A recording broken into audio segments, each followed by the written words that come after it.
如果你還停留在一個印象裡，覺得 KF-21 只是韓國版的嘗試之作，那麼本期內容可能會徹底顛覆你的判斷。時至今日， KF-21 已不再是一架未來或許會成型的戰機，而是一款已被納入時間表、編入作戰序列，並作為主力裝備推動體系建設的飛機。我們先不談引申，也不急於討論性能，只需關注一個現實信號就足夠。韓國已開始按照交付節點來規劃 KF-21， 而非試驗進度。這意味什麼？這意味着空軍已默認這架飛機將進入作戰中隊承擔任務，參與聯合作戰。它並非用以展示工業能力的原型機，而是準備承受實戰壓力的作戰平台。也正是在這一時間點上，許多過去看似有些奇怪的設計選擇突然变得合理起来。例如，為何先推出空對空版本，而不是一開始就追求全能多用途？為何不追求極致隱身，反而選擇外掛武器？為何 KF-21 總是被置於 F-35 與 F-16 之間，而非直接对標真正的5代機？這些問題放在10年前看，或許像是一種妥協，但站在今天這個節點，它們更像是被現實所塑造的答案。因此，本期我們將以最新發生的事實為線索，梳理 KF-21 從起步至今真正希望成為什麼樣的飛機。你會發现 KF-21 真正出众之處從來不在參數表上。判斷一款戰機是否真正登上舞台，最直接的指標並非首飛畫面或性能宣傳，而是其時間表是否已被鎖定。近2年 KF-21 柏拉梅的變化正體現於此。韓國空軍不再以測試是否順利來描述它，而是轉向何時交付、何時形成戰鬥力這類表述。這是一條分界線，一旦進入這種敘事邏輯，便意味着一件事：軍方已默認這架飛機必將到來，必将投入使用，必将擔當重任。可以注意一個細節，在 KF-21 的規劃中， Block 1被明確界定為以空對空任務為主，未急於加入对地能力，未強行追求多用途，甚至連內部彈艙也未列為優先事項。從外部視角看，這亦被解讀為保守，但從空軍角度，這恰恰說明他們正以編制思維運用這架飛機。何謂編制思維？即 KF-21 並非被要求初始即全能，而是被嵌入一個既有的空中作戰體系，承擔明確的角色。在該體系中，分工其實非常清晰。韓國空軍並不缺乏隱身平台， F-35 已然就位，負責滲透、前沿感知與高風險任務。 F-16 數量仍然龐大，負責高頻次、成本可控的戰術執行。問題在於中間層，若僅依靠 F-35， 數量不足，成本過高；若僅依靠 F-16， 航程載荷與體系潛力則漸顯不足。此時 KF-21 的定位便顯得極為現實，它並非取代任何一方，而是填補那個常被忽略卻最常被使用的位置。因此可見一個關鍵轉變，韓國並非在問 KF-21 能否像5代機那樣隱身，而是在問它能否按時進入部隊，穩定出動，長期攜帶重載參與聯合作戰。這也解釋了為何 KF-21 的設計哲學從未將極致隱身作為唯一目標。外掛武器、較大油量、較長航程，這些選擇並不炫技，卻恰恰符合一架已被寫入作戰計劃的飛機應有的樣子。說得更直接些，當一架飛機開始被用於排班刺算輪值、畫覆蓋半徑，它便已不再是實驗品。而從這一刻起， KF-21 後續所有看似分階段、看似保守的決策，其實都可重新理解為一句話：它不是進展緩慢，而是已在朝着長期存在的方向邁進。若僅關注紙面配置， KF-21 的推进順序確實不易引人注目。未在一開始就標榜多用途，也未急於填滿對地、對海能力。這在許多評論中常被解讀為技術尚未成熟或進度被迫放緩。但若對準時間節點，這一判斷便會立刻反轉。因為當一架新戰機已被列入交付時間表，空軍最擔憂的從來不是功能是否齊全，而是其是否會拖累整體作戰鏈條，空優先行。實質上是在解決3個現實問題：第一，體系穩定性。對一支長期依賴美制體系的空軍而言，新飛機真正的難點不在於飛行性能，而在於雷達數據鏈、指揮節點、武器接口能否在不出故障的情況下接入現有系統。先理順空对空能力，意味着可在相对簡潔的作戰環境中驗證整套航电與協同邏輯，這比一開始就堆上對地、電子戰、複雜掛載要穩妥得多。第二，戰術節奏。在朝鮮半島方向，任何高強度衝突的第一階段幾乎必然圍繞制空權爭奪展開。在此階段，飛機需要的是出動頻率、持續航程可靠掛載，而非名目繁多的对地彈藥。正因如此， KF-21 在 Block 1階段被定義為空優主力，並非因為它只能執行此類任務，而是因為這是它最早且最確定被部署的定位。第三，也是最關鍵的一点，戰略窗口期。將多用途能力延後並不代表放棄，而是將最耗時、最考驗軟件與整合能力的部分推遲到飛機服役後再逐步實現。這在軍队內部是一個明確的信號，飛機並非等到完美才服役，而是在服役中持續升級。這條路徑看似緩慢，實則極具進取性，因為它意味着 KF-21 将更早進入編制，更早參與演訓，更早與 F-35、F-16 進行實戰化磨合。待 Block 2的多用途能力就位時，它所面對的已非首次上線，而是一個以順暢運行的作戰平台。這也解釋了為何將 KF-21 置於整體空軍結構中觀察時，其定位會異常清晰。它不負責最高風險的滲透任務，也不負責最低成本的日常巡邏。它的價值在於承接大量中等風險、高頻率、重載荷的現實任務。說得直白些，它是那種一旦開戰便會每日出動的飛機。而一架需要每日出動的飞機，最無法承受的恰恰是系統不穩定、維護複雜、升級困难。因此，先空優後多用途，並非技術信心不足的表現，而是一種默認自身將被長期使用的設計心態。若一款戰機僅用於展示，它可以從一開始就面面俱到；但若它需被寫入戰時轮值表，那麼它必定先求穩定，再求全面。也正是在此逻輯下，我們才能理解 KF-21 後續那些更大幅度的動作，包括遠程打擊、巡航導彈整合，以及它為何會被納入國家級打擊體系。這一點才是 KF-21 接下來真正變得重要的關鍵。真正使 KF-21 角色發生跃迁的，並非速度或雷達，而是它被明確置於不必越界也能產生決定性效果的作戰思路中。近2年的新動態清晰說明了這一點。韓國已正式啟動空射巡航導彈的系統開發階段，由國防事業廳統籌推進，時間表被設定在一個極為現實的節點，2028年左右形成能力。這意味着什麼？這意味着 KF-21 不再只是夺取制空權後的執行者，而是開始承擔戰役級打擊的發射平台角色。而這一角色恰好解釋了此前所有的設計取捨。首先，射程邏輯。公開信息顯示，該型空射巡航導彈的目標射程約為500公里級。在朝鮮半島這一尺度下，該數字並不抽象。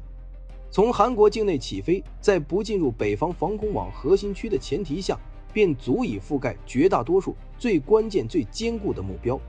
這一步的意義在於，作戰重心被有意從穿透突防轉向在外圍解決問題。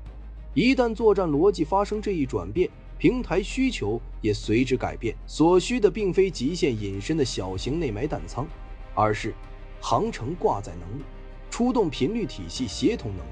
這正是 KF-21 最為擅長且合理的位置。其次，目標類型，這些遠程打擊能力從一開始就不是為了近距支援，他們瞄準的是地下指揮節點、發射陣地縱深基礎設施。也就是說， KF-21 默認將參與直接決定對手能否繼續組織戰鬥的任務層級，而這正好與韓國的3軸作戰體系形成閉環。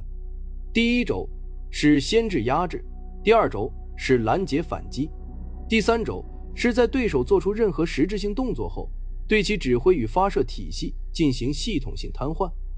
在這一結構中， KF-21 的價值非常明確，它並非第一級，但卻是最穩定、最可持續的那一擊。進一步觀察，還會發現一個有趣細節：此類遠程武器的測試，並非從 KF-21起步就開始，而是先搭載於老式平台上進行驗證。這說明一點，武器系統的成熟度已被置於平台之前。一旦導彈完成驗證， KF-21只需承擔一項任務，將其可靠地運送至發射位置。這也正好解釋了為何 KF-21的設計從未執着於最前沿突破者的標籤。它的目標不是單機冒險，而是成為整個打擊鏈中最耐用、最常駐的節點。說到這裡，其實已可下一個判斷：當一款戰機開始被規劃為即使不開火也能對對手構成戰略壓力，其定位便已超越傳統意義上的空戰平台，它開始進入的是國家級威慑工具的範疇。而 KF-21 正是在這一刻，從韓國自研戰機轉變為韓國安全架構中不可替代的一環。正因如此，後續所有升級，無論是更複雜的武器整合，還是更深入的體系協同，都不再是錦上添花，而是圍繞這一核心角色的自然延伸。關於 KF-21，最常被反覆質疑的一點其實只有一個：為何它未走向純正5代隱身之路？外掛武器，無內埋彈倉，雷達截面積不追求极限，這些特徵亦被簡單歸結為還差一點。但若將其置於已確定的作戰運用模式中審視，這一判斷便難以成立。首先要明確一點，極致隱身從來不是無償的能力，它需要犧牲3樣東西：載荷、出動效率、維護彈性。而這3者恰恰是 KF-21被要求優先保障的。當一架飛機被定義為需在高頻率出動中長期攜帶重載，穩定參與聯合任務，它最擔心的並非被雷達多探測到一點，而是掛載不足、航程不夠、維修困難。這也解釋了為何 KF-21的掛載設計看起來更顯傳統，機身4點，機翼6點。此類配置並不前衛，卻極為坦誠。它在表明，我不是為了一次穿透冒險，而是為了保證每次出動都有實際產出。其次是体系協同帶來的隐身分工。在實際空戰中，真正需要将雷達截面積壓縮至極限的，從來不是所有飛机。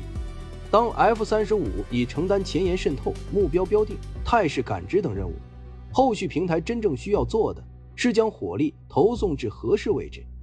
在此分工下， KF-21選擇降低隱身要求，換取更大載荷與航程，並非能力不足，而是将隱身任務外包給體系中更合適的節點。換言之，隱身並非消失，而是被重新分配。第3點則更易被忽視，雷達截面積並非開關，而是一個区間。KF-21的目標從來不是完全不可見，而是更晚被探測，更難被穩定鎖定。在此区間內，它已足以將对手的反应时间壓縮至不舒適的程度。而一旦進入這一區間，作戰效率的提升往往來源於更遠航程、更長滯空時間、更多攜帶能力。這也解釋了為何在發展過程中 KF-21的對標對象更接近歐洲台風戰鬥機這類高性能非隱身平台，而非硬碰 F-22或 F-35。它追求的並非隱身標籤，而是在實際任務中盡可能晚暴露，盡可能多輸出。說到這裡，其實可徹底澄清一個常見誤解：隱身並非現代空戰的唯一答案，它只是一個昂貴且具使用門檻的工具。當一款戰機被明確規劃為將每日出動，被反复使用，在多種情境中擔當主力，它最重要的品質反而是穩定耐用、可升級。這也解釋了為何韓國在 KF-21的路線圖中並未關閉未來進一步提升隱身能力的可能性，而是選擇將其置於後續階段，並非不做，而是不急於將最昂貴、最複雜的選項置於起步階段便全盤背負。若從工程與軍隊角度審視，這並非保守，而是一種對長期使用者負責的設計態度。正是這種態度，使 KF-21看起來不那麼驚豔，卻逐步逼近一個更關鍵的位置。它開始像一架真正用於作戰，而非僅用於展示的飛機。當我們將視角從單機性能提升至空軍整體， KF-21 的定位會骤然變得清晰。在未来空戰中，最稀缺的從來不是极限性能，而是可持續存在的能力。F-35很強，但不可能始終頂在最前沿。F-16成本可控，但航程、载荷与体系潛力已逐漸受限。真正決定戰場節奏的，往往是那种能反复出动、能長期携帶重载、能在體系中穩定運轉的中堅力量。KF-21正被置於這一位置。它的設計並未追求單項指標的天花板，而是刻意圍繞3個現實問題展開：是否飛得足夠遠，是否帶得足夠多，是否撐得起長期輪值。這也解釋了為何在混合編隊中它会顯得格外適配。當隱身平台完成前沿任務，當低成本機型負責外圍與補位，中間層恰恰需要一款既不稀缺也不脆弱，卻足夠強大的飞机。而這類飞機一旦進入編制，便會成為出現頻率最高的型號。從空軍運用角度看，真正被持續調用的並非最昂貴的飞機，而是最無需猶豫即可派遣的飞机。 KF-21 的優勢正於此逐步顯現。它能攜帶更重的武器，飛得更遠的航程，同時又不至於如重型平台那般維護複雜。它不是為單次高光時刻設計，而是為長期消耗與持續施壓而準備。至於區域環境中觀察，這一點尤為明顯。在高強度對峙狀態下，真正影響对手判斷的並非某次突破性行動，而是你能否每日持續穩定地出現在同一片空域中。這是一種基於耐心的威慑，而 KF-21 正被塑造為這樣的工具。甚至可換一種更直接的說法，它不是用來打贏一場戲劇化空戰的，而是用來讓對手始終無法忽視空中那一层壓力。正因如此，它的存在感可能隨時間不断強化，不是因為它越來越神秘，而是因為它越來越常態化。當一架飛機逐漸從新聞標題中消失，卻在軍隊日常中反复出現，那往往意味着它已成功融入現實，而 KF-21 正在步入這一階段。至此，其實可以放下一個常見誤解： KF-21博拉梅從來不是一款用於追趕他人的飛機，它真正完成的是一件更現實也更困難的事，為自己確立一個難以被取代的位置。當韓國將 KF-21 寫入交付節點，納入編制規劃時，比較對象便已不再重要。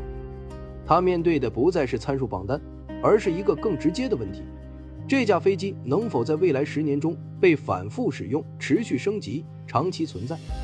由此视角觀之，那些看似不激進的選擇反而變得極為清晰。未一次性壓住所有最昂貴、最不確定的技術，而是先将平台送入部隊，再讓能力在服役過程中逐步成長。這不是保守，這是对现實使用邏輯的把握。它不賭一次穿透，不押注單一解法，而是将自身嵌入一個既存且將長期存在的作戰體系中。